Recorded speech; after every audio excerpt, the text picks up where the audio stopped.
उठलं सुटलं कोणी उठलं सुटलं काय काम कोणी उठलं सुटलं नाही साहेब, हो.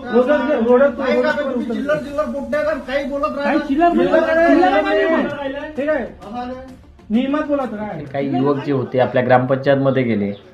आपल्या गावच्या ग्रामपंचायतमध्ये गेल्यानंतर त्यांनी त्या ग्रामसेवकाला एक साधा प्रश्न विचारला की 26 तारखेची ग्रामसभा तुम्ही का नाही घेतली. आणि त्यांचं विचारणं ते योग्यही होतं, कारण आपल्या सर्वांना माहिती आहे महाराष्ट्र शासनाच्या निर्णयानुसार 26 जानेवारीची ग्रामसभा घेणं हे प्रत्येक ग्रामपंचायतला बंधनकारक आहे. मात्र त्यांच्या बोलण्यावरून असं वाटलं की त्या गावामध्ये 26 जानेवारीची ग्रामसभा घेतली गेली नव्हती. मग त्यांनी साहजिक प्रश्न विचारणं होतं. त्यांनी विचारलं की 26 तारखेची ग्रामसभा का नाही घेतली गेली आहे. तेव्हा त्या ग्रामसेवकांनी सुद्धा प्रश्नाची उत्तरं देणं हे कुठंतरी स्वाभाविक होतं. मात्र त्या ग्रामसेवकांनी प्रश्नाची उत्तरं न देता उलट तेथील आलेल्या युवा नागरिकांना चिल्लर म्हणून संबोधलं. एक प्रशासकीय पदावर बसणारा व्यक्ती असा कसा बोलू शकतो, हा एक मोठा प्रश्न माझ्यासाठी त्यावेळेस निर्माण झाला.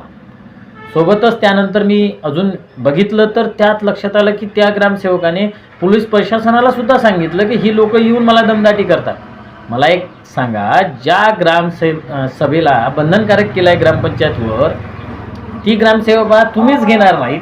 आणि जेव्हा तुम्ही ती ग्रामसभा घेणार नाहीत तेव्हा तेथील लोक जर तुम्हाला विचारायला आली की तुम्ही का ग्रामसभा घेतली नाही, त्यानंतर पुन्हा त्यांच्यावरच गुन्हा दाखल करायची धमकी किंवा दबाव या अधिकाऱ्याने द्यायचा, ग्रामसेवकांनी द्यायचा. आज आपल्या देशामध्ये लोकशाही आहे आणि या लोकशाहीमध्ये प्रजा ही सर्वात मोठी राजा आहे. मात्र याच राजाला कुठेतरी लोकसेवकाकडून धमकावलं जातं.